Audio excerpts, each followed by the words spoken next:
Some familiar faces were missing from Dune. Part 2. When Entertainment Weekly asked director Denis Villeneuve earlier this year about the hardest choice he had to make in adapting the second half of Frank Herbert's sci-fi novel, the filmmaker had a ready answer.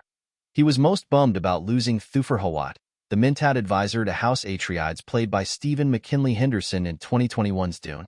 So when EW spoke with Henderson about his role in Alex Garland's upcoming Civil War, we wondered how he felt about not being part of Dune.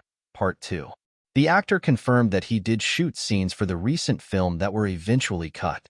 "I shot stuff for them and had a great time with Dennis and Austin Butler," Henderson tells EW.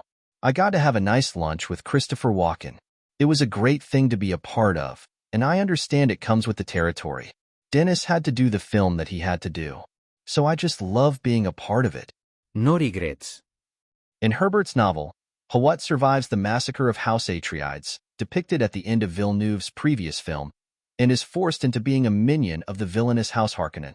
So that's why he would have been interacting with Butler's character, Phaedrotha Harkonnen. Is there a chance we might see that footage someday?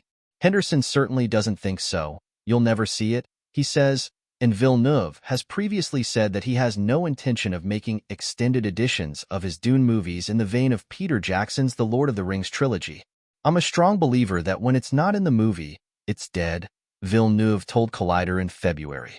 "I kill darlings, and it's painful for me." Though he missed out on being part of the finished version of Villeneuve's newest film, Henderson is glad he got to reunite with another auteur director, Civil War's Alex Garland, who also created the series Devs, in which Henderson starred.